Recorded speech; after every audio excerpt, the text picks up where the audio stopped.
Mobility has always been more than movement. It has fueled freedom, forged connections, powered commerce, and driven progress throughout history. Moving Minds is a series about the people behind the systems, the visionaries, experts, and builders shaping the future of how we move. These are voices that often remain within specialist circles, yet their decisions quietly shape the systems we all depend on. Our mission is simple: to bring their stories, insights, and experiences to the wider mobility industry, giving stage to the thinking and decisions that will define the future of mobility. Hi everyone, welcome to this episode. In Moving Minds, we sit with those that are leading the change, those who not only envision what's next, but actually they're building it.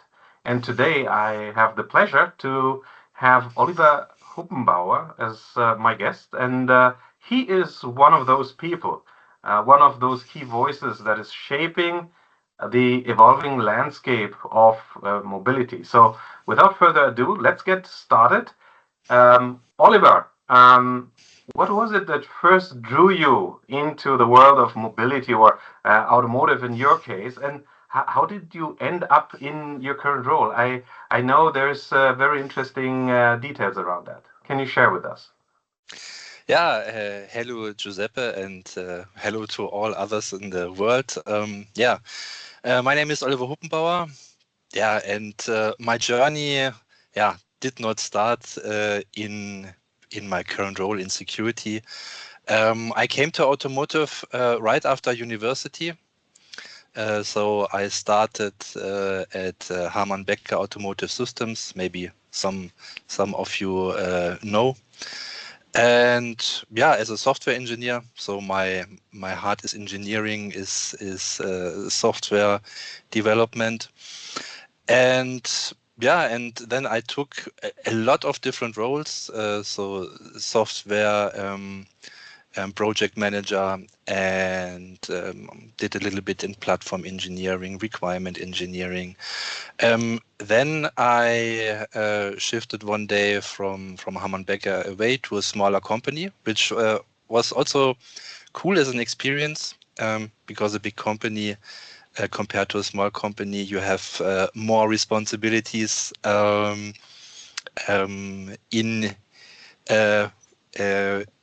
on your head, let's say. And I took also the responsibility a little bit in quality engineering and things like that. And after some years, then I switched to Marquardt, where I am now. First as a system engineer for entry-exit systems. So this is, let's say, you can say the starting point with security. So entry-exit systems and the interface between ECUs and key fobs and so on. Yeah, and at one day I was asked to take over the role for get Marquardt introduced in cybersecurity engineering processes. So we had been keen on the technology side, but the standard was like for all our in automotive new. And I took the opportunity, jumped into the cold water, let's say.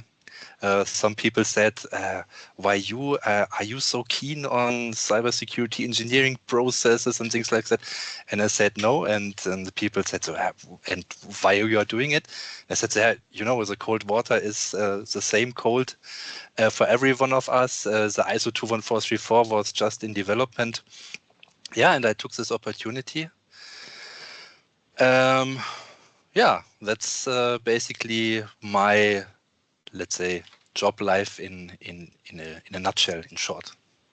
Quite an unconventional way to get to cybersecurity, but very interesting. So what is it about your work that gives you then a sense of purpose or lasting impact that you see with what you do? Good question. And also, maybe it sounds over dramatic, but caring for security in products and to make, let's say, everybody's life more safe and secure. This is for sure one thing. I think this value is shared over the whole security community, because connectivity raises so The vehicle is just a part in future of a lot of things which are interconnected. And I think this is something good, something which drives me.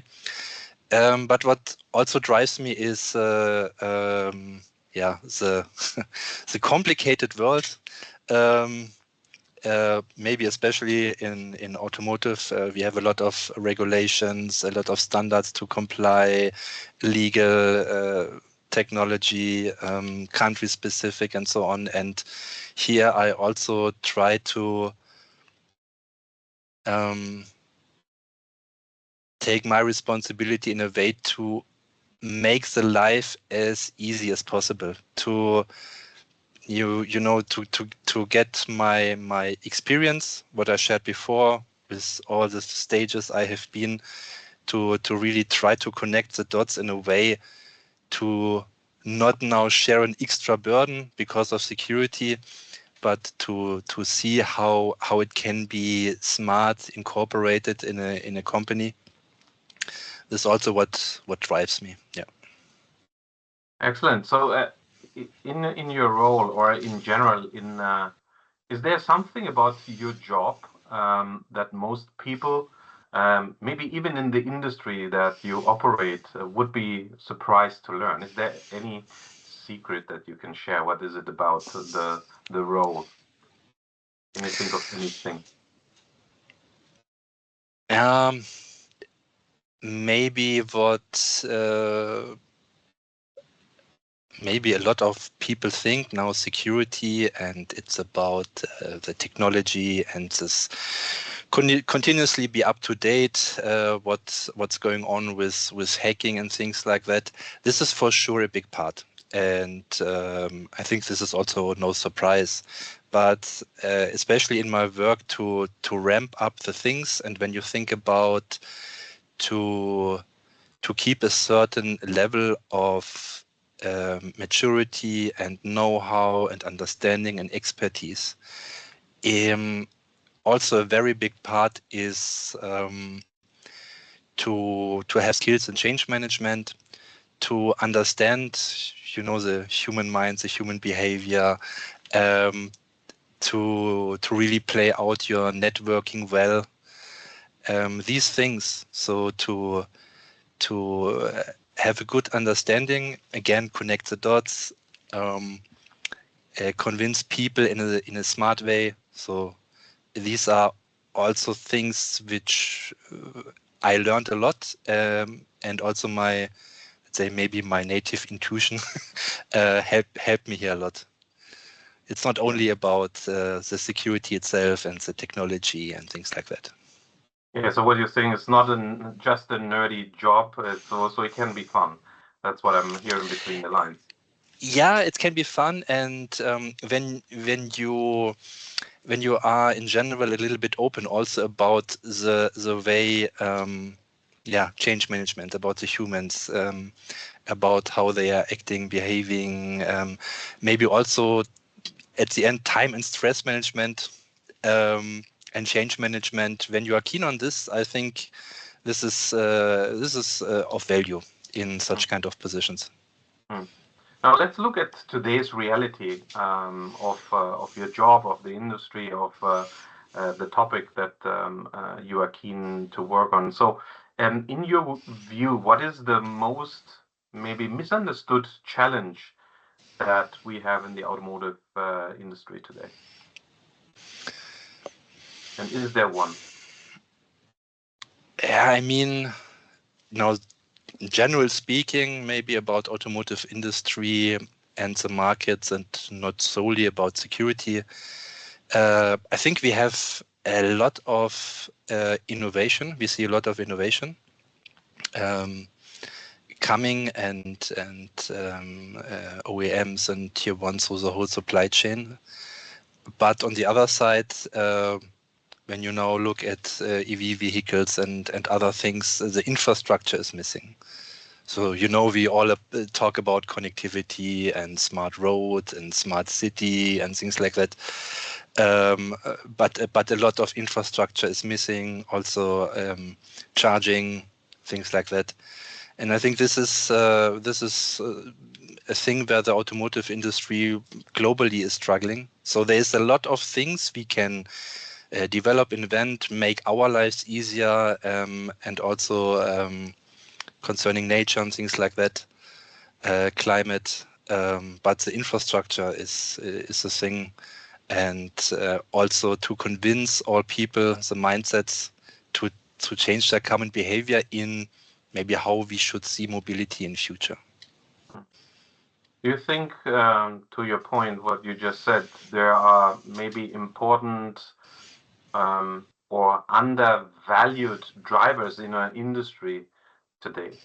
What's maybe not at the surface, but is super relevant, and maybe people underestimate it.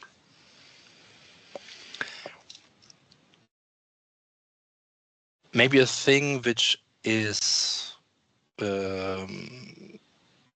related to, let's say, European Union. I think in the last years, when we talk about automotive, there's from, let's say, from the people, kind of lack of trust in politics, and the way the communication, for example, of turning to EV models, things like that. There's a lot on and forth, and I think a lot of people lose a little bit trust and are also uncertain what they should do. What is really the future of mobility? And I think there's really guidance missing, and to really be honest to the people that there's a trust, because only when there's trust, there's also the willingness to contribute to the change, to buy new models, things like this. And also when we talk about innovation, it's also about the experience. I think we should tell more about what's going on, what is the future, and take the people with us. That it's not only sounds like an ivory tower, and you should fulfill it due to certain abstract goals, but to really bring it to the people, talk about the advantage, provide the infrastructure, and then we have trust and experience. Now that's today. What would you say if you look at the role, and you have not been like constantly in the same role? It was an evolution, as you described earlier. What would you say? How has your role evolved over the last 3 to 5 years, and what do you think it will demand from you going forward? Yeah, I mean, yeah. So the development of my role in the last years was to set things up, and to get people understand where to build up team and things like that. For sure, get the experience, know-how, and things like that. Yeah, the future. The future is mainly continue these things, and it gets more and more complex, concerning also the worldwide regulation, and also that we see that there are maybe starting to be boundaries on the markets. But what will be a huge impact, I think, will be AI. We are just at the starting point. And this will be for sure the things in the near future, where everybody needs to see, okay, how can I make use of, and also to survey, to monitor what is the impact, or especially on security. I think this is one of the major driver in the next years. Yeah, I mean, I was about to ask you on AI, because obviously I cannot not ask you on AI these days, but more specifically, what do you think, how will it impact your role, maybe today? And also, if you think that the AI tools would change or have changed your perspective on the job that you're carrying out today? Yeah, to be honest, and I think we all do, for sure. I use also large language models, and also our company is investigating a lot how to make use of. I think also in security, our roles. There will be some things which can be, to a certain percentage, be completely taken over. Also, we are all hit by bureaucracy, by things we do, paperwork for regulations, or by our internal obligations, fulfilling processes in the company. I think this is a great value to reduce for all of us. The amount of bureaucracy or the time we spend on it. I think this is a good, huge value. Yeah. On the other side, we see the danger. I think some days or weeks ago, we know capture. The security was broken by AI successfully by mimicking human behavior. And these things, this will for sure also drive the things in security. But this is like it is and was always be in security, So there is a capability of the hackers, and we need to proceed. And this is, I think, this is an interesting field, and a challenging field. So we have a lot of opportunities. For sure, we need to make sure that the confidentiality is not broken when we use it. But we need to understand that there are people who don't care about confidentiality. And maybe while we are thinking about the proper handling, GDPR, confidentiality, and how to use it, some people just don't care. And this is a danger part of it. Yeah, that's scary. And there's a lot of uncertainty, I would say, going forward, what it really means.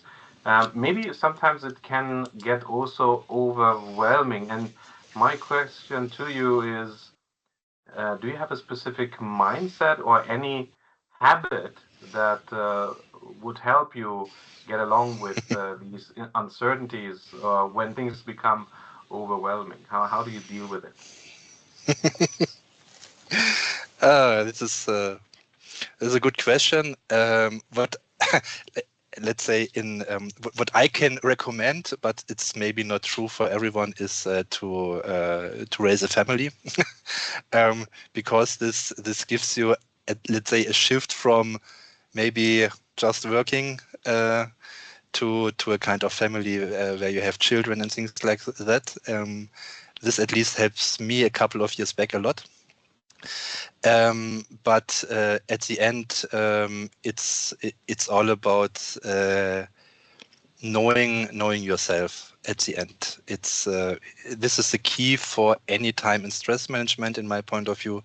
So what you really want long term, what you want to achieve in short term, what you weight most in your life. So when you know who you are, you can settle your things for yourself, and this is a major pillar I use always. And when things become stressful or things like that, I just, let's say, go to the border, look into the mess, and based on the things I consider most, I value, I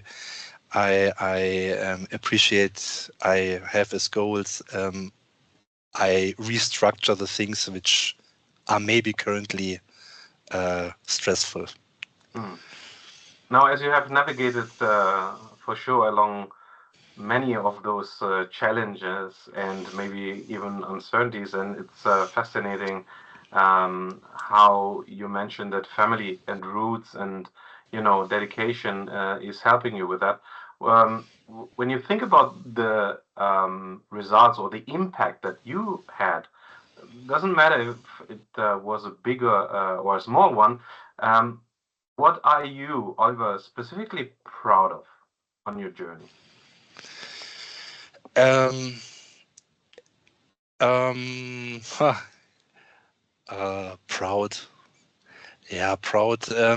I think what I really appreciate from my working vita, let's say, it's really that I did not settle at a specific topic.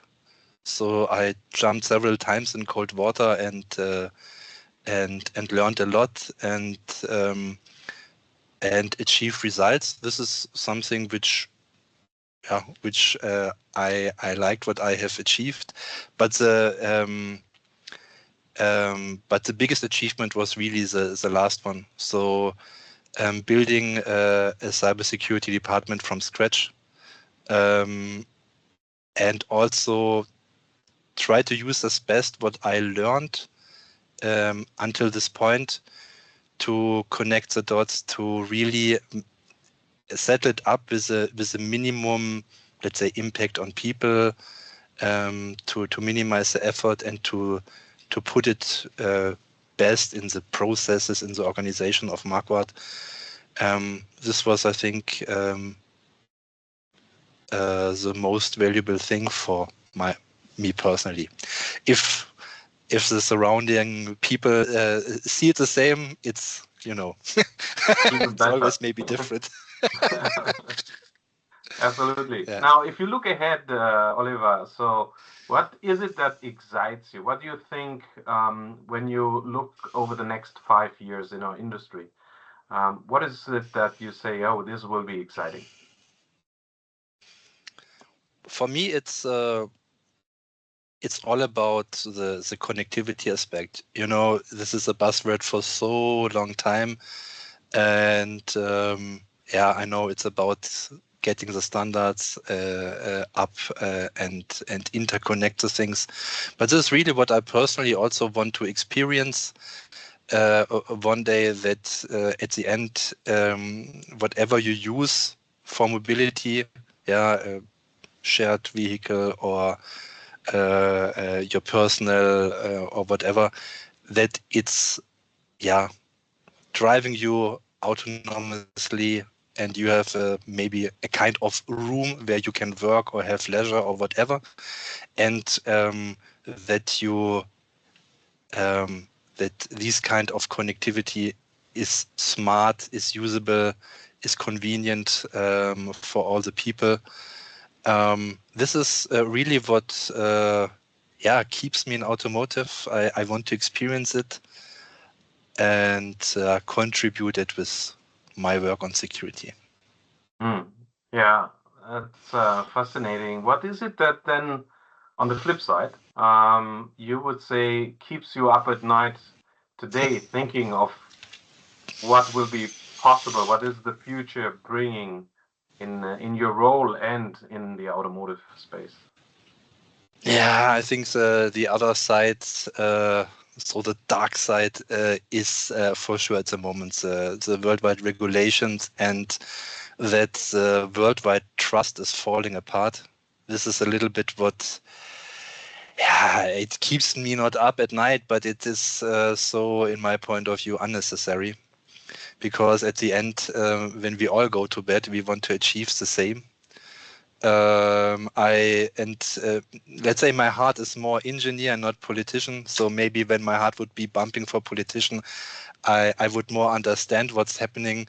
But when you have a heart for it as an engineer and you want to just improve the world, I know this is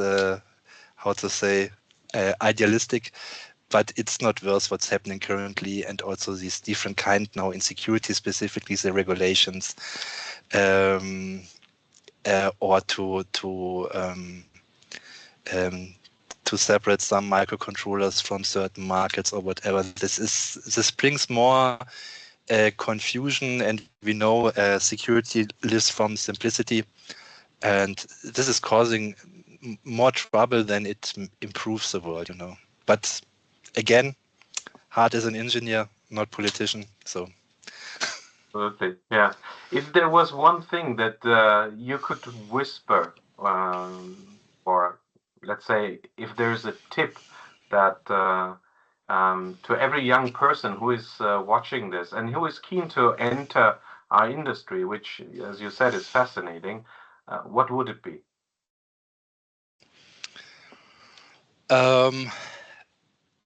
Maybe I would recommend just start with any kind of thing you at the moment like, and gather some years of experience, and then really ask what you want to become, what you are really interested in, because you need to start working and then you get to know what you want also from the working point of view.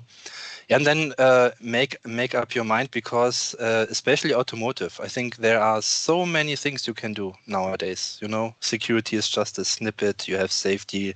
You can be on the quality side. You can be on the engineering side. On the engineering side, there are so many possibilities. Not talking about the products you can work for. So there are so many opportunities, and we need young potentials. So I would recommend, don't have fear, just start, gather some years of experience, and then, make up your mind. Oliver, thank you so much for sharing your time, your unique insights, and the thought process that helps shape the future of mobility. I think your thoughtfulness, candor, and vision are exactly the kinds of voices we need more in our industry, and it was amazing to have this chat with you. So again, thank you very much for participating in this podcast, videocast, and wishing you continued success in your role, and helping to save and secure our industry. Yeah, also from me, thank you, Giuseppe, for the opportunity to share my thoughts and my experience. Thank you very much. If today's conversation offered a new perspective on what drives mobility, we'd love for you to follow the series, share it, and tell us your thoughts. You'll find more episodes with the people shaping what's next. One question, one insight, one decision at a time. Until next time, keep moving forward.